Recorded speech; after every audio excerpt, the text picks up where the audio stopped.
All right, everyone. Welcome to the August edition of the AAA. That is the Ask Antoni Anything session.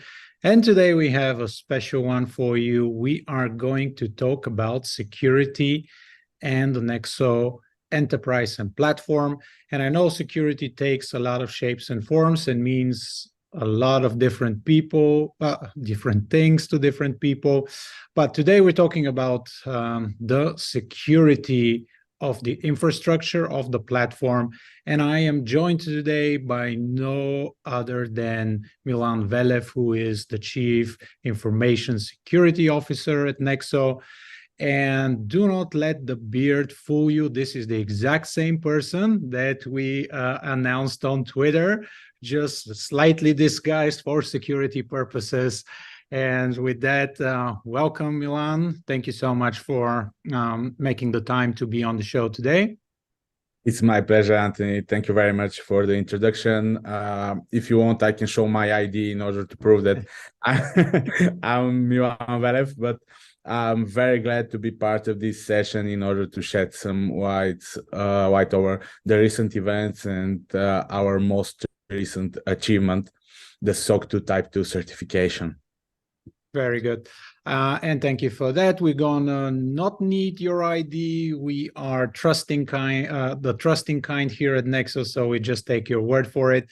And I don't think that the security AMA session could be any more timelier than it is, with recent hacks around the DeFi space and a resurgence of the debate whether DeFi is better or whether CeFi, after all, might be the way to go. We don't subscribe to any sort of tribalism here at Nexo. We are very proud of what we are, what we stand for, what we have achieved for the space.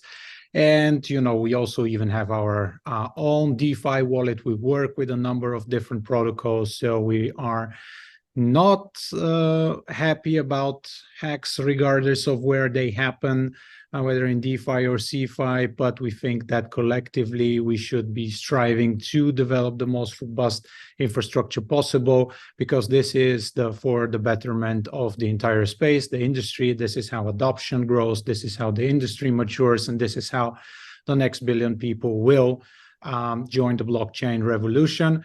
With that not so short intro, I suggest we kick it off with the first question, which I think is addressed conveniently at me. It comes from Jacob, and it goes a little something like this. How do certificates, licenses, audits, and attestations enhance the security posture of a crypto company? And what safeguards are implemented to prevent potential vulnerabilities in these areas? Now, that is an excellent question and a very expansive one. This ties into what I said in the intro, that security means different things to different people. You have the licenses, which address the regulatory risks, uncertainty, regulation, lack thereof. You make you take your pick. So, we have been talking about this extensively. Then third-party confirmations in the face of audit and attestations are great tools, obviously not without their limitations. So you constantly have to be on the lookout for how to do things better, because the space is evolving. The needs of a crypto company is evolving about the way it goes about doing its business, generating income, which it could then share with its customer and retail and institutional clients. So these are all very important and separate topics. I think the vast majority of which we have addressed in previous AMA sessions. All these are very important, and we will recurringly address those in different sessions. Purpose of today is to talk about the security infrastructure, which, as we briefly discussed, is super timely with what is happening in the industry. And, to me, the most important metric of it all is, how the performance in the past, how a company has been doing, handling crises, bear markets, calamities of which there is no shortage during, Nexos or the blockchain's history. And it is, to me, the most important metric as to extrapolate how a company might be performing in the future. So you have to look at past performance, obviously not necessarily indicative of the future, as every disclaimer of a financial product issued by a lawyer would have in its title. But I think this is the most important, because at the end of the day, new challenges will come about, new needs of the enterprise and the end user, and new exploits. So you have to follow the track record of the company, of the team, and see how they handle the previous challenges, so that you can make up your mind when doing your own research as to whom to, at the end of the day, interact to. So having all those tools in place is great, and we work hard, really hard, in securing those for you. And the ultimate test as to how successful or unsuccessful any one company is looking at the past and the challenges. And I'm hoarse from repeating all the right things that we did in 2022, and I like to think that this involves some skill. So these are the safeguards that we're implementing, constantly delivering for you, developing new tools, new creative solutions, so that we can safeguard what has been entrusted to us. And I think we have done one of the finer jobs in crypto. And for those of you that are exploring Nexo for the first time, you can look at the track record and make your own conclusion. And I think this is the steadfast approach to security. And with that, we can move on to the next question. Antoni, if I may add something regarding the independent audits and why they are so important, especially from the information security perspective. An independent audit is extremely important because it could identify loopholes in the information security posture of an organization. And that's why we are extremely proud that we have completed the SOC 2 Type 2 audit with no exceptions whatsoever. So this is another validation of our efforts, and what we are saying that we are doing, we are actually doing it and achieving it. Very good. Yeah, true. So the second question is for you, Milan. Do you have documented technical and organizational measures governing the protection of personal data while being in transit, used, modified, stored, and deleted? Asks us Ricardo. Absolutely, of course we do. Our information security program relies on a strong and continuously evolving set of information security policies and procedures. These policies and procedures have been verified by achieving previously our ISO 27001 certification, and of course successfully completing the SOC 2 Type 2 audit with no exceptions, as I've previously mentioned. We as a company firmly believe that well-documented processes and procedures form the foundation of each successful information security governance program. So we apply this principle in our day-to-day tasks. Yep, very good. I don't have anything to add, so we can move on to the next question. Valkin asks me, important topic, complex and ever evolving. Are there plans for a program to educate users in simple, hands-on ways? Example, safe use and common pitfalls, scams. Yes, they are. They're being implemented. And I think we also have a few guidelines that George, a colleague of ours, he did a couple of videos on how to use the platform.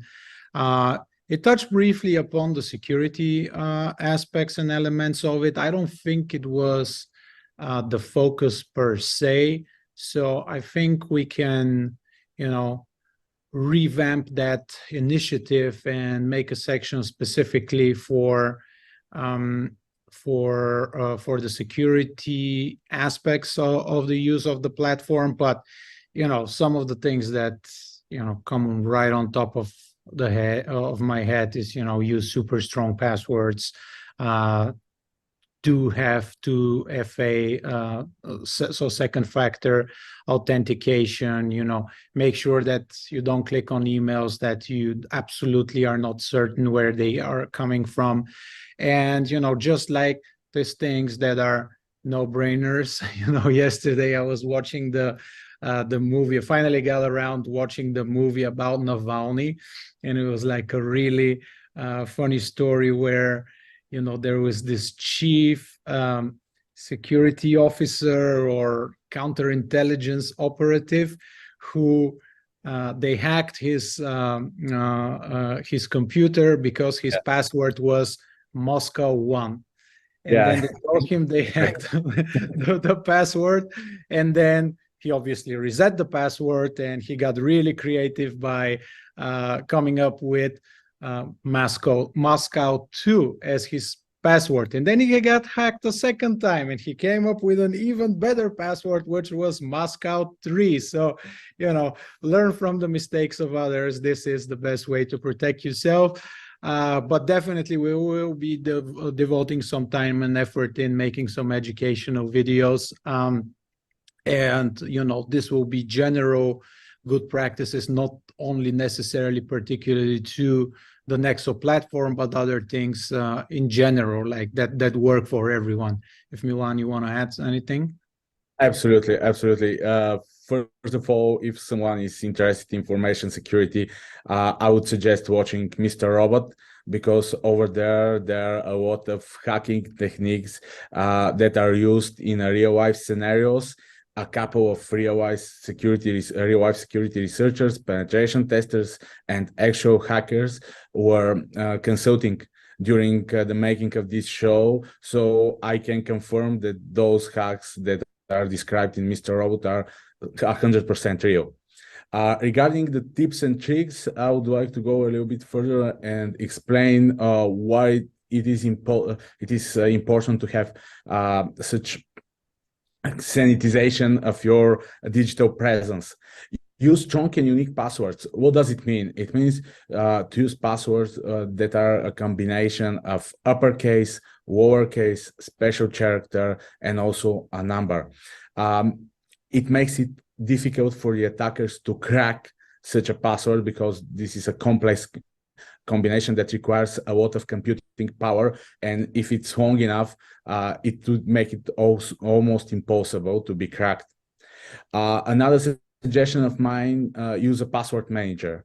There are a lot of password managers on the market, either commercial ones or open source. It's entirely up to you to decide, but it will let you safeguard your passwords in a secure manner without writing it down anywhere or reusing a password.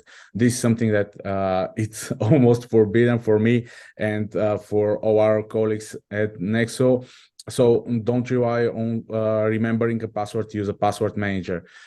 Two-factor authentication, extremely important, another layer of security for your authorization and authentication in some certain application. Phishing attacks, they are everywhere around us. Social engineering is extremely popular. You can always and should always check the domain that a certain email is sent from. You should be very, very cautious about downloading different files or clicking on links inside suspicious looking emails. So this is something that you should generally follow as a good practice.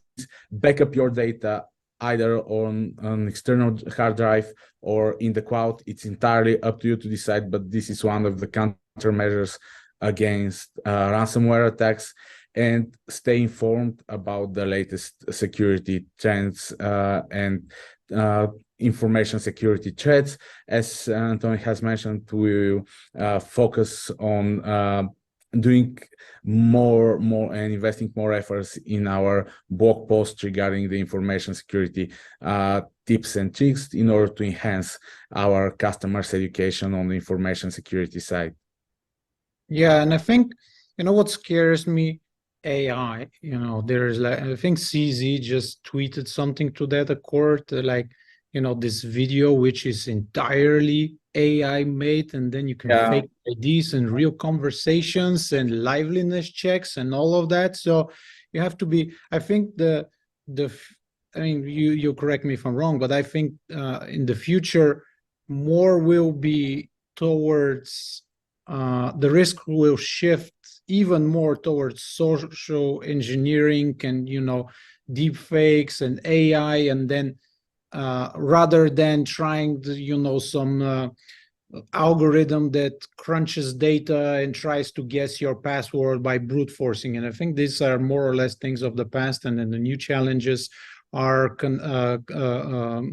connected to AI. For all its great things, it does expose enterprises and individuals to attacks that will come from out of nowhere. So another good tip is, like, if you use something like Twitter or other social media, is just to follow some of the trends so that you are aware of what is around there, the dangers that are lurking, because hackers potentially can make a lot of money. So that attracts a lot of smart people, and they use cutting edge technology to their advantage, and it very quickly gets captured on social media and makes the rounds. So following that, I think is also a good idea in order to be on top of your game.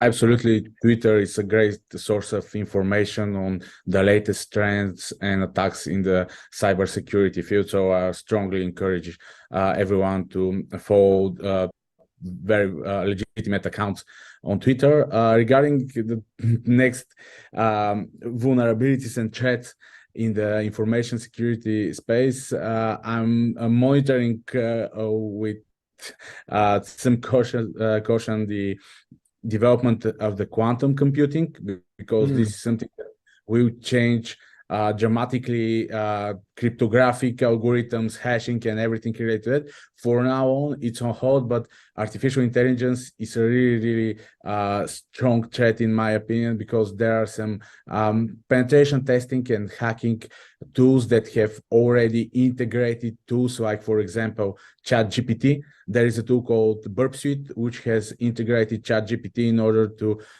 do a real experiments and different syntax which could break an application, for example. So this is the future, and we are very cautiously monitoring it.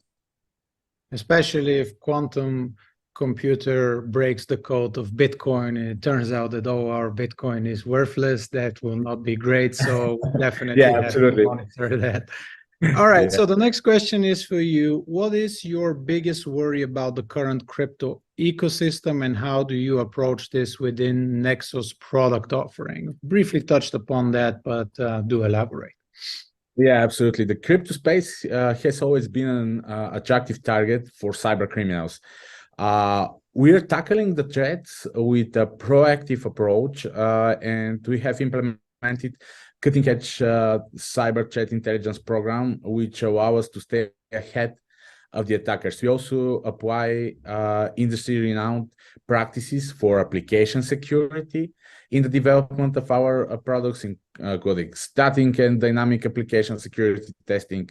We conduct regular vulnerability assessments, internal and external penetration tests, and so on and so forth. So we are working very closely from the InfoSec department with our development teams in order to provide to our customers the most secure products on the market. Right. And then the other thing that I think gets underestimated, and you're right that the crypto ecosystem as such is frequently a target of bad actors, is because transactions are very hard to reverse. Not impossible, but nearly impossible. It doesn't make any economic sense. So that is true. But I also feel like there's a misconception as to how anonymous crypto is, and it's not perfect anonymity. So routinely bad actors get caught because at the end of the day, they get tempted to cash out their loot in some shape or form. So they're great tools like Chainalysis, Elliptic, CoinFirm, companies that we work with, and that a lot of great companies work with, and increasingly everybody will and should be working with to track stolen funds. And they're great tools. It's by no means Bitcoin that has been taken away is not recoverable. There might very well be a path, and then that's why you also see when an exploit comes and a hacker takes off with a bunch of crypto, it is not uncommon for them to return it for a smaller reward, but clean source of funds. Yeah, absolutely. Because crypto to hold stolen funds is dangerous. They can be blacklisted, they can be tracked, and one instant of not being ultra careful as a hacker could mean you get caught, and then penalties are steep. So not always lost when something is happening. By no means this should put everybody at ease and then be reckless, but just to know that on the background there are capabilities there that can help you recover your funds if the worst happens and you're being hacked. Absolutely. Yep. Go ahead. Just a couple of additional sentences. Crypto has introduced new types of attacks, like, for example, cryptojacking, flash loan attacks, rug pull attacks, and so on and so forth. But there are some old exploits which are still working on a new platform. We are getting again to the social engineering and phishing attacks. We are getting to the DDoS attacks, all those things that are valid also for the crypto business. So we are seeing new threats, but also we are staying very, very cautious about the old ones. Right. Next question is for you, Milan. So it comes from Oleg, and he asks, how does Nexo ensure the protection and privacy of user data in the face of emerging cybersecurity threats and constantly evolving hacking techniques? So the competition with the hackers for us is a non-stop ping battle. This is why we are relying on multiple layers of defense in our infrastructure by implementing the best solutions on the market in order to protect our customers' data. This is something which is really, really important to us. We encrypt our customers' data at rest and in transit with the industry's most recognized algorithms, which makes them impossible to be cracked at this point. Also, we have created a cyber threat intelligence program, which incorporates the usage of commercial and also open source tools, but we are also monitoring the dark web forums and collaborating with the leading security researchers in the crypto space. Our efforts have been recognized also by the SOC 2 Type 2 certification, and we are currently in the process of getting additional certifications in order to demonstrate our continued commitment to the safeguarding of our clients' data. By the way, you mentioned the SOC Type 2 certification a couple of times, and let's not presume everybody knows what that is. Can you give a couple of sentences to the audience so that they are up to speed what that means for those that might not be that well versed in the security jargon? Absolutely. It's the right time, I believe, to shed some light over the SOC 2 Type 2 certification. SOC 2 Type 2 certification is a standard in the IT industry that ensures that an organization's systems and controls are designed and operating effectively in order to protect sensitive data and the privacy security of our clients' information. This is what SOC 2 Type 2 certification means. Right. And additional, yeah, sorry. Throughout inspection that companies usually go through to prove that they are doing everything that they can to protect your valuable digital information. That's in other words. Another thing which is really important for SOC 2 Type 2, that this is not just one-time thing, this is an ongoing process that ensures security over time. This is not something that we are doing it just one time and we are not getting recertified or something like that. We are going to go through this process for the years to come in order to demonstrate again our commitment to the security and privacy of our clients' data. Very good. All right, moving on to the next question. All right, again from Oleg. Hi, Antoni. How did the Hacken Smart Contract Auditor rate the Nexo non-custodial wallet with a perfect 10 out of 10 score in their independent audit? I'm surprised that this question should be addressed to me. I am a little out of my depth here. And Milan, do you want to help out? Yeah, sure. Our consistent approach to the information security has been validated by Hacken. Smart contracts are frequently audited externally. This is a requirement that is deeply ingrained in the DeFi universe. This parallels our constant preparedness for examination and also reflecting our commitment to sustain the highest quality. So that's why we have chosen Hacken to do this audit. As I've mentioned previously, external audits, external independent audits are extremely important to us and also should be important to you, our clients, because this is additional verification that everything that we are saying to you that we are doing is true. So this is something that we wanted to do, and we are really happy that we have succeeded and received such a score.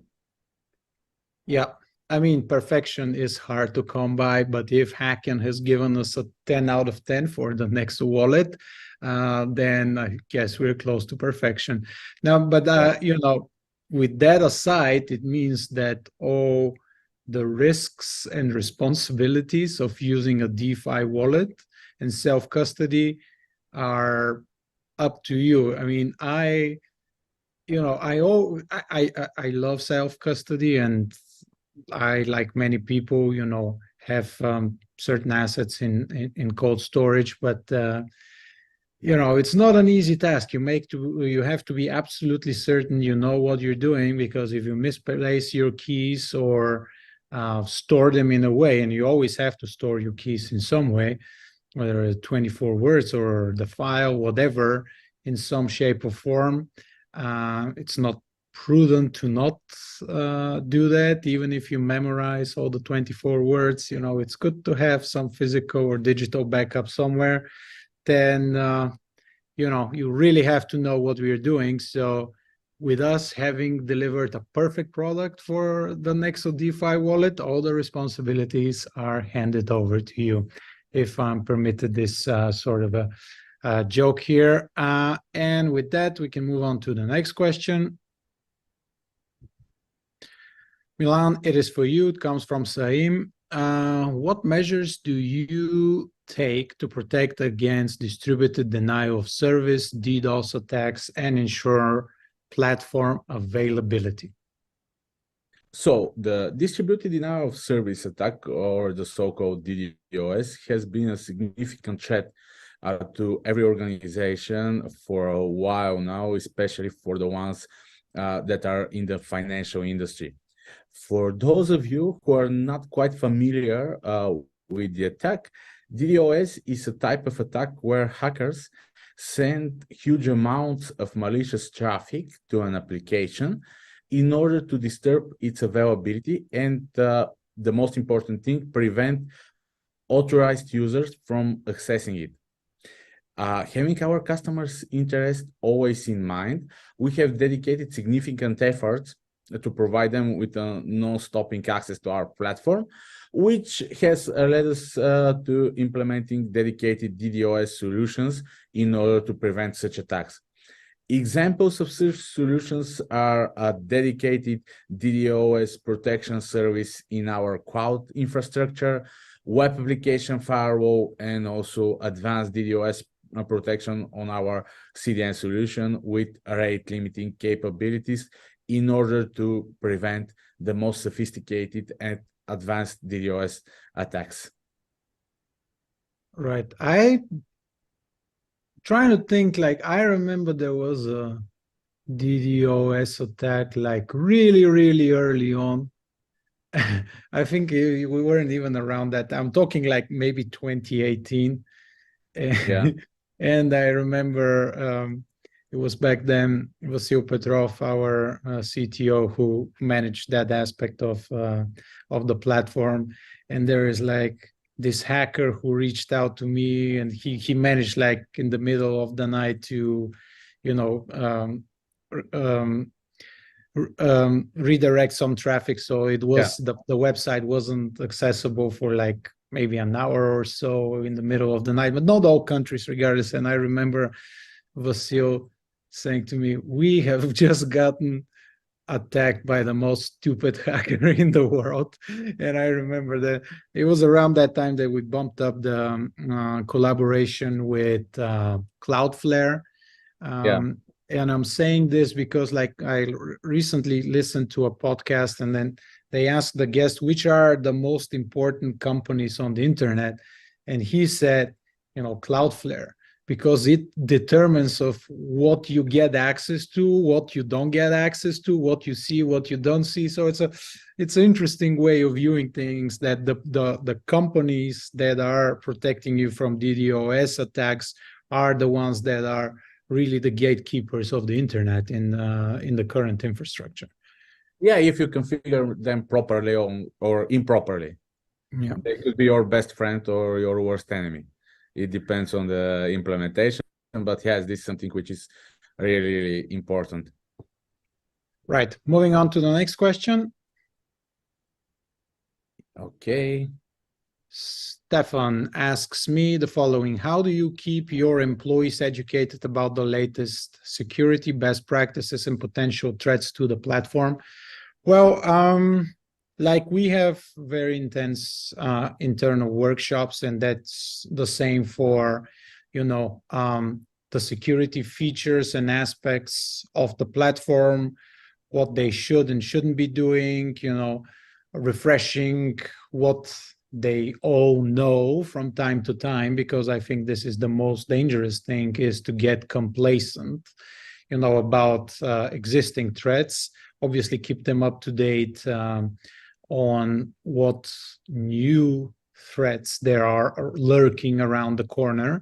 And, you know, this is the same, like we have, you know, courses and, you know, mini exams on the anti-money laundering front. And this is the same for security, like all the things that are important to keep us and you safe. You know, we have internal guidelines, we have exams, we have educational programs to make sure that everybody is up to the appropriate level, so that we can function properly as an enterprise which is active in the financial sector. And the person who you know, looks after those from the security of the platform perspective is, of course, Milan. Yeah, absolutely. I would like to add a couple of phrases regarding our InfoSec training, because I'm the one who has created it and the one who is managing those things internally. We have a platform which allows us to track the completion of each training, either the annual InfoSec compliance trainings or the regular ones. And also we are conducting a regular simulation of social engineering attacks, which keeps up to date our colleagues regarding the emerging threats and the potential threats to Nexo. So we have a very, very extensive security awareness program, and we are doing our our best alongside our colleagues to be up to date and safeguard our clients' data and Nexo as a whole. Yep. And we can move on to the next question. It is for you, Milan. Do you have a bug bounty program in place to encourage responsible disclosure of security vulnerabilities? So bug bounty programs are one of the latest trends in the last couple of years. Many people have realized that penetration tests done once or twice a year are not enough, and having a group of researchers constantly testing your platform, application, or infrastructure would be very beneficial for each organization. For us in Nexo, application security is a big focus of our information security program. We have started last year a vulnerability disclosure program that lets security researchers from all around the world share with us a potential exploit or vulnerability, complementing the regular vulnerability assessments, internal and external penetration tests that we conduct.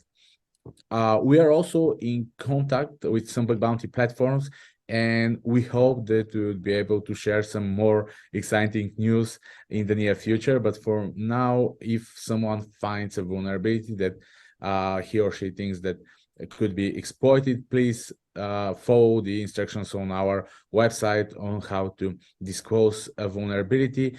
Our colleagues from the application security department will verify your finding and confirm if it's exploitable or not, and we will follow the steps described in the program. And the less beneficiaries we have from bug bounty programs, the better off we are as individual enterprises and as an industry, will be my addition to that very extensive answer. And with that, we can move on to question number 10. It is again for you, Milan, comes from Ryan. In the event of a security breach, what steps will you take to notify and assist affected users? To be honest with you, our top-of-the-line security infrastructure boasts a perfect record preventing code data leaks and breaches. Of course, we have an incident response program in place that is regularly tested. Its practicality and credibility has been certified by our ISO 27001 and again the SOC 2 Type 2 certification.